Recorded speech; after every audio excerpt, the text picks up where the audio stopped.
In this video, we're going to talk about the 8 steps to doing $30,000 a month dropshipping on Facebook Marketplace.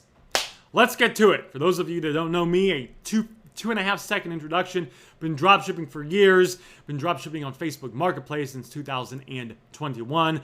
I've taught over 100 people how to dropship on Facebook Marketplace. I've had 2 paid programs on it. I've taken on about 8 clients as well and grown their store. I actually have a team of about 25 virtual assistants that I manage that run their store. I made even a video of one of my clients. He did $2,000 in profit in 1 month dropshipping on Facebook Marketplace. I actually take you inside a store, show you his sales, his actual sales, and the money Facebook is sending him, so you see it in real time, like in his Facebook account that's on my YouTube channel. I do all that to be fully transparent, so you know that I'm not just one of these guys that, started dropshipping 2 weeks ago and now is making YouTube videos. I know what I'm doing. I've been in this space for a while. I'm very good at it. I've gotten myself results and lots of other students results. And because of that, I don't just teach theory. I teach stuff that actually works. Let's dive into the 8 steps to making $30,000 a month dropshipping on Facebook Marketplace. A couple of these guys are going to be a little bit more mindset based. A couple of these guys are going to be nuts and bolts actions to take, exactly what to do. So number 1 is commit to the business. That sounds a little bit silly. To some, that might sound a little bit basic, but it's important to commit because there are people out there, they watch, they're in all the Facebook groups about dropshipping on Facebook Marketplace. They've been in them for a while. They watch everyone's videos on dropshipping on Facebook Marketplace. They know about it. They watch all the videos, but they're too nervous to take a step forward. You got to take a step forward. You have to actually start. Doesn't matter how much knowledge you have. Nothing happens till you start. Don't be worried about failing. Be worried about wasting your fucking life. Every fucking day that you waste not starting this business is another day of momentum that you don't have. It's another day of your life you're not going to get back. Fucking start already. You're never going to know all the answers. That's good. It's actually good to be in certainty. If you're not going through some uncertainty, if you're not pushing yourself and doing things that are making you uncomfortable, you're not gonna grow. That's part of life. Out of chaos becomes order. Out of order becomes chaos. That's how it works. You have to go through chaos first in order for there to be order. When God created the heavens and the earths, there was darkness. Darkness represents order. Then what God did is he spoke words of truth.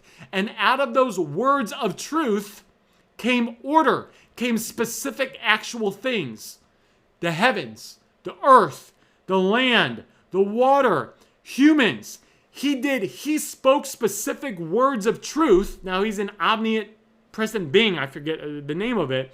So he can just create things, or he or she, God can just create things by saying it.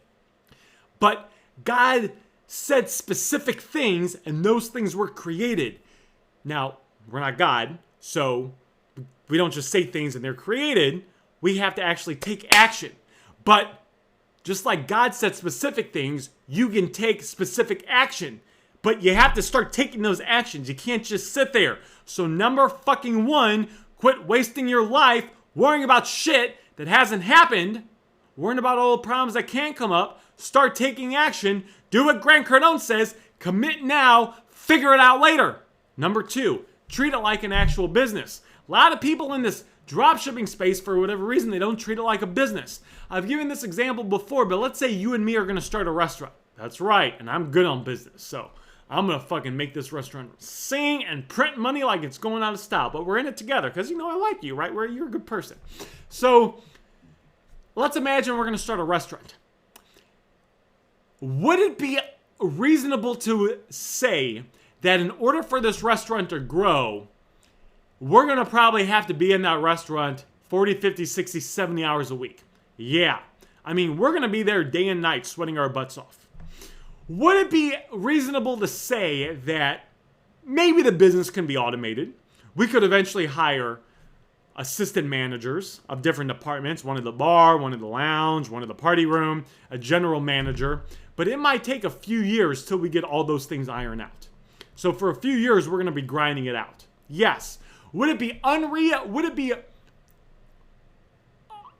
reasonable to expect that in 1 to 2 to 3 months, the business is going to be making a lot of money. No, it's a restaurant. It's probably not, it might not make any money for a few years.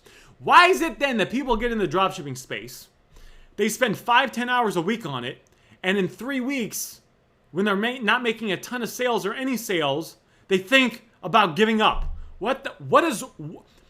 Explain to me the logic in that. You have to treat this like an actual business. Treat it like an actual business.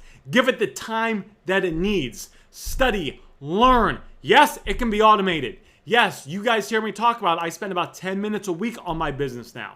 I've done that for almost 9 months now. I have 2 virtual assistants. They run and grow my entire business for me and do everything. I just oversee it.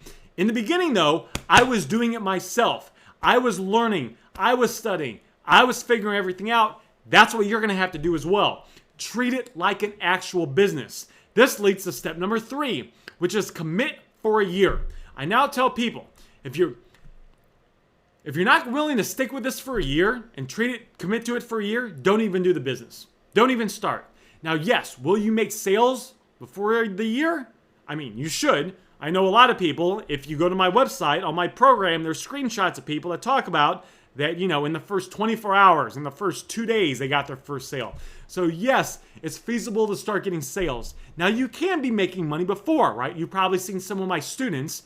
I have 2 interviews of students on my YouTube channel that got my program in 6 months, within 6 weeks of buying my program, they were each making $100 a day in profit, if not more, 6 weeks after starting. So yes, it is possible to start making money, but that's also the exception, not the rule, right? A lot of people, they're going to have to go through a learning curve, right? So I would just say, you know what? I'm going to commit to this business for a year. If I start making great money beforehand, great. But if it takes me a few months or even 6 or 8 months to get the hang of it, maybe it just takes me a little bit more time. Maybe I go through a little bit more of a learning curve. That way you're not discouraged and you're thinking from the right time frame. Number 4, list the correct items. This is important. The 80-20 rule, the Pareto principle, applies to everything, including this. Most of the items on dropshipping companies are not good items. About 80% are crap. There's only about 20% that are good for dropshipping on Facebook. How do you know which ones are good? Well, you could do what I did. Aaron, what did you do? Well, what I did is I went to one of my dropshipping companies, Walmart.com, and I looked at every single category and every single subcategory Walmart had. And I took 20 to 30 items from every single subcategory. And I'm pretty sure I did it for the entire website, if not almost every category. And then over a period of months, I got 20 to 30 items listed from every single subcategory. And I don't know, I think it was around 300 different subcategories. And out of that, maybe it was closer to 400. I mean, there's a lot of subcategories on Walmart. And it took months, but then over time, I realized that there were certain subcategories of items that were selling a lot, and others were not selling at all. And it was about, out of the 400 I listed, there was about 50. There's about 50 good types of items to list. So, what did I do? I then, now that I got feedback from the market, I said, all right, we're only gonna list these 50 types of items. And just as a quick plug for my program, as you guys probably know, one of the sheets you get in my program is a list of those 50 items. So you can just list those items and you don't have to go through this multiple month process that I went through. So, getting back to what we're talking about now. What step are we on? Number 5, list the correct items the correct way. So now that we have the correct items, I've talked about that before, we have to list them the correct way. Listing the correct titles, the correct descriptions, the correct images, knowing which image to use first. That's very, very important, right? I mean, we put a lot of time, attention, and conscious thought into what is the first image, because that's the thumbnail image, the image people are going to see when they're scrolling. There's a lot of things that first image needs to hit. That way people will click your items and not the competitor's items that might be selling the same item you are. Very important. And then, of course, writing the description in the right way to get people excited enough to push them over the edge to buy. Just because they click on your item doesn't mean they're excited enough to buy. Just like how a lot of people I know, they'll go on Amazon and they'll look at items, and not every item they click on they buy. We want to do the right things to increase the percentage of people that land on our item to buy. Not everyone's going to buy, of course. It's still going to be a lot less than the views you get. But if like someone that doesn't know what they're doing only gets, let's say 1 out of 400 people land on their listing to buy their item, let's say we can get that increased to 2, so instead of 1 out of 400, we can get that increased to 8 out of 400. Well, now we have a massive competitive advantage. And I don't have any actual proof of this, but what I could see Facebook doing is they could say, all right, this person that has this listing, they're getting 800% more people to buy their item that land on their listing than this person. If I was Facebook, I would start to push this listing to the top of the results and push this listing down. People say, Aaron, I used to be making a lot of money drop shipping on Facebook years ago, but now I don't know what I'm doing. It's because this phenomenon is happening. They were not listing their items the right way. Before, when there was less competition, it was fine because pretty much there's no competition. Now that there's more competition, you have to be listing your items the correct way, or people like me, or that, we're not competing up against each other, but it's people that are listing their items the right way. There's more and more of those people that's going to push your items down. Now, the good news is most people are not actually willing to invest the time to learn how to list their items perfectly to get their items pushed to the top. So it's actually not as hard as you would think. Most people are still using like Z-Drop, and they're just copying and pasting the title, the description, and the images directly from the dropshipping company. And they're wondering why their sales are, stagnant at best, right? Where they're not getting any sales, or the sales are just trickling in, and why they're not getting, 5, 10, 15 plus sales a day. Next step, using the right dropshipping companies. You have to use the right dropshipping companies. Very important. We need to use it for a couple reasons. Returns is important, and also making sure that we can actually dropship. This is a big thing. I've talked about this before, but part of the dropshipping business is just knowing what mistakes to not make.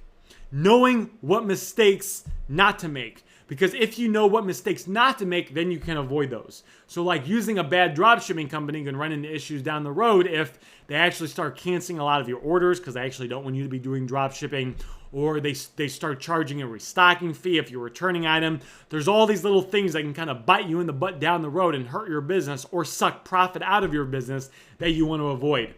And I have a full video on my YouTube channel that talks about the perfect dropshipping company and all those things. So again, I'm not going to go into it. And if I talked about each of these things in specific detail, this could probably be a 2-hour video. Next, step number 7, have great customer service. Guys, the customers are the ones that can contact Facebook and be mad at you. The customers are the ones that can do a chargeback on your account and hurt your account health. The customers are the ones that can do all these things. So we want to have good customer service.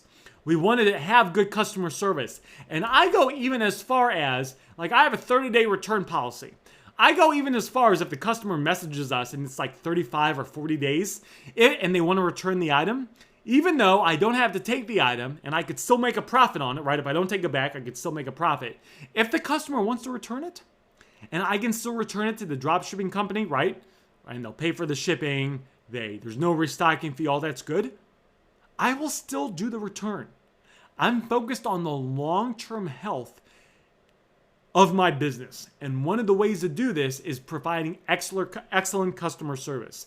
This means responding to all customer messages within 24 hours, being very polite, knowing the right words to say in the right order to provide good customer service. Customer service lingo in and of itself is a skill. If you say you're going to follow up with the customer, right? Maybe the customer wants to know where their item is, and maybe like it hasn't shipped out yet, and say, hey, give me a couple days to look into it. Making sure that in a couple days you follow up with them. Like we have on, the way we do it is I have an entire thing that I created where we say if we're going to follow up with the customer within 2 days, then we write this on this sheet. And the sheet will actually turn red. The line will turn red on the script or on the sheet if we haven't followed up within 2 days. So like that way we know it's like an action thing. I have lots of these things in place to make sure that like we provide good customer service. I didn't think when I got started in business, this was actually about 4 or 5 years ago when I got started dropshipping, I didn't understand the power of customer service, but it's like these guys, they have your money and they can report you to Facebook. And if you get too many reports, that could shut your account down. That could also ban you from dropshipping on Facebook, or ban you from shipping any items on Facebook for 60 days. So we want to be aware of that. That goes into step number 8, which is pay attention to the account health. Be familiar with your account health. Look at your metrics. And a pro tip is if any of your metrics in your account health get too high, where they should be very low and they start to get high, look at what would have caused that. Don't just blame the customer. Say, what could have caused that, right? And if you can pull up the specific orders, look at those orders. Maybe was the shipping time too long? And because the shipping time was 3 weeks, which you should never do, but if the shipping time on that item is 3 weeks, maybe it was something along the lines of that the customer, was wondering where their item was at. You didn't have a tracking number, and 10, 15 days afterwards, the customer got too impatient and they did a claim on, they contacted Facebook, and Facebook just gave them a refund, right? Which is like not good. That's not something we want to happen, right? So maybe you say, okay, this is one of the things that I did. I said, all right, I need to have a certain day where we're going to see if items go over X days to get shipped out to a customer, we're not going to sell that item in our store anymore, because there's what's called, what's the name that it is like shipping time frame etiquette in the United States. There's a certain implied time in the United States where like an item should get to a customer. And if it goes beyond a certain time, it aggravates the customer. So even if you list on your item that, hey, it's going to be a month till the item gets to you, and even if you tell the customer that, it doesn't matter, because the shipping time frame etiquette pretty much supersedes that. And yes, some people will read your description, but some people won't. So it's like, right, maybe that issue in your account health resulted in that, and then you put a new rule in place. But being able to backtrack and understanding and knowing what to look for to find that issue so you can self-correct it is very important. And the only way you do that is by following step number 2 and treating it like a business, and actually learning the business yourself before you export it and teach it to someone else, or hire other people and train other people. That way when problems come up, you can actually solve the problems. Yes, it can be automated. Yes, I've had students that within a few months, they will start hiring virtual assistants and outsourcing it. So it can be outsourced in a pretty short period of time, but it's still up to you to do the work, to learn the business yourself at first, so you're in control, and when issues come up, you can, dive into it and figure out those issues and solve those problems, because the goal of this is to have a long-term, sustainable, automated business, that can eventually be automated and grow for you and hopefully be pumping out money. The goal is at least to be pumping out money for hopefully years to come and have this as an income stream that just runs in the background. I think they say the average millionaire has 7 income streams. This is designed to be an income stream that can ultimately run in the background and fund things for you. But these are the 8 steps that are needed to make that happen.